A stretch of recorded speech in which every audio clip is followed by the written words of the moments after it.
Dans cette vidéo, nous allons résoudre ensemble un exercice dans lequel on va avoir besoin de systèmes d'équations.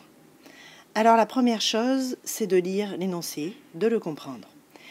Kathleen et John sont deux vendeurs dans un magasin d'appareils électroniques.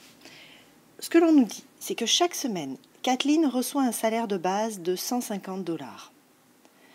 À ce salaire s'ajoute une commission de 10% du montant de ses ventes. Jean reçoit un salaire de base de 366 $. À ce salaire s'ajoute une commission de 5% du montant de ses ventes. La semaine dernière, le même montant figurait sur le chèque de paye de Kathleen et sur celui de Jean. Quel était ce montant? Je vous ai fait un tableau avec chacune des étapes par lesquelles il faut passer pour pouvoir répondre à la question. Alors, avant de commencer par les étapes, on va s'assurer de comprendre l'énoncé.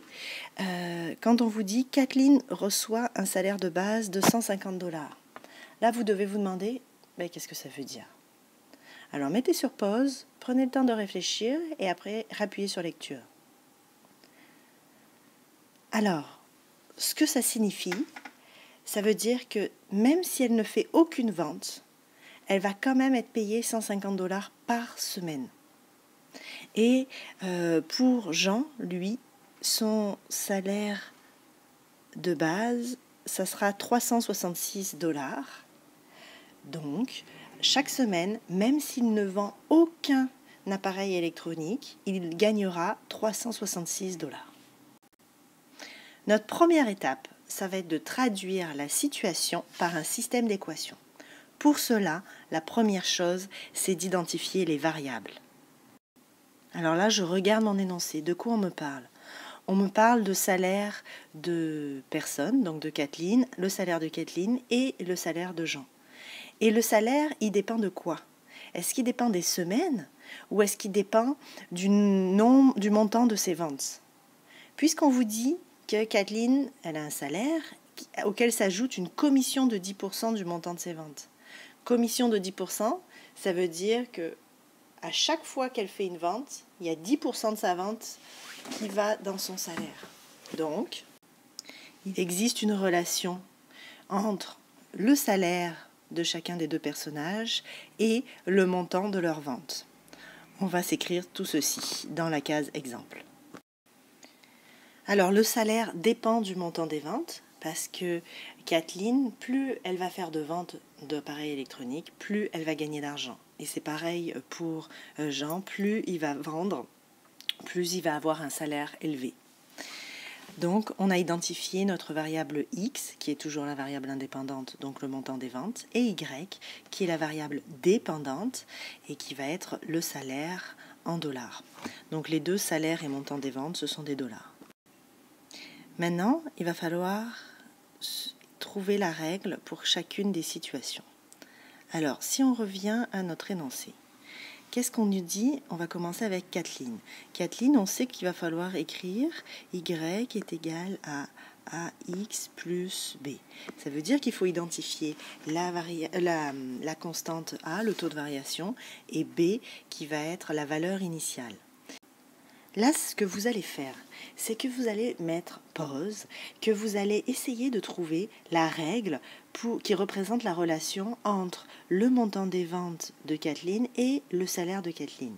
Ensuite, vous rappuierez sur lecture et vous vérifierez si vous avez la même réponse. Alors la règle pour Kathleen, on va se mettre un petit K en indice pour le Y pour dire c'est le salaire de Kathleen. Il se calcule en faisant 0,1 fois le nombre X plus 150. Si vous avez fait juste, avancez un petit peu la vidéo jusqu'à la prochaine règle pour Jean, sinon je vous donne des explications. Alors d'abord le B. Pourquoi j'ai écrit 150? J'ai pris la phrase qu'on a soulignée au début, qui est Kathleen reçoit un salaire de base de 150 $. Et on a dit au début dans l'énoncé que ça veut dire que quand elle fait 0 vente, donc imaginez une semaine où elle ne fait aucune vente, eh bien elle va quand même gagner un salaire de 150 $. Donc, La valeur initiale, on se rappelle que c'est toujours la valeur du y quand x vaut 0. Et les ventes, le montant des ventes, on a dit que c'était x. Donc quand x vaut 0, y est égal à 150. C'est pour ça que c'est la valeur de b. Maintenant, le taux de variation.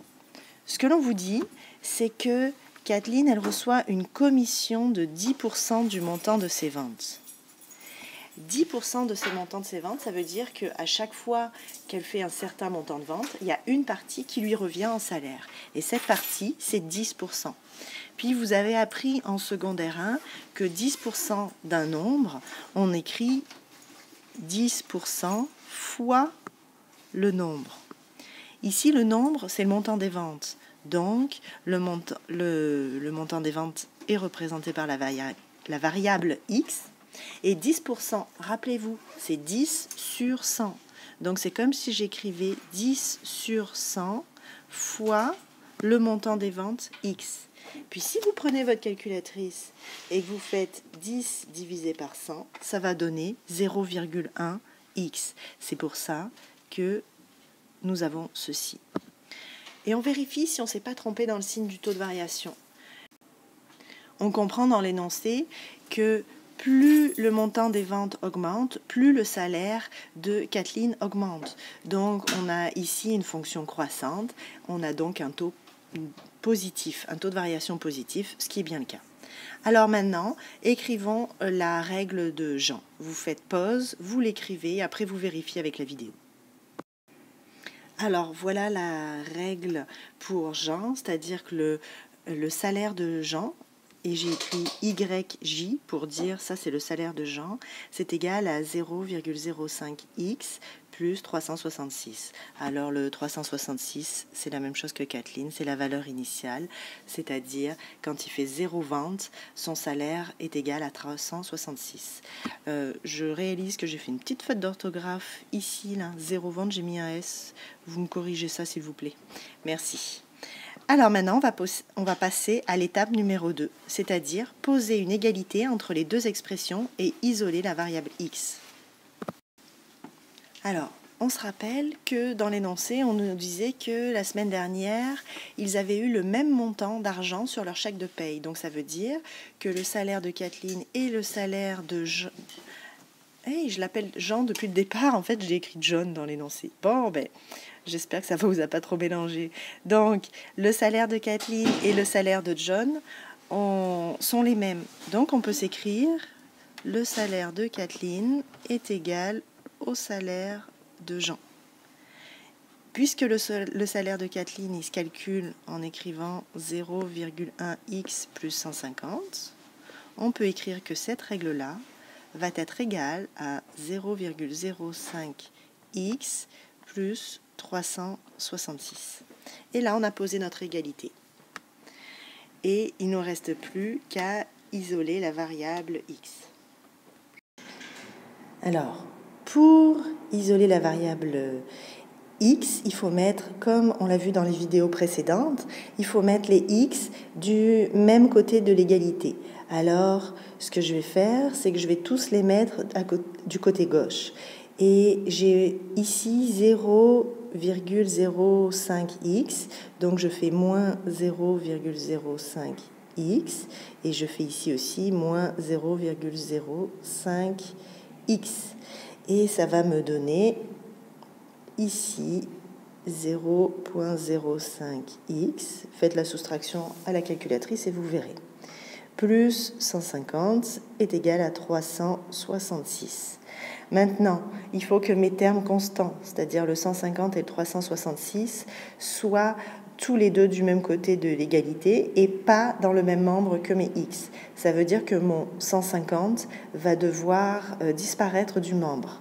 J'ai plus 150, donc je fais moins 150 et je fais moins 150 de l'autre côté aussi. Donc, il va nous rester dans le premier membre 0,05x qui est égal à 216.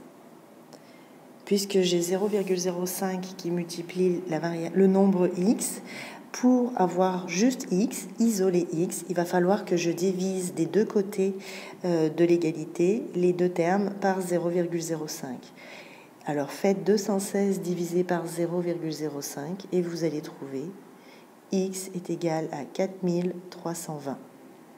Ça signifie que pour que Kathleen et John aient le même salaire, il faut qu'ils fassent 4320 $ de vente.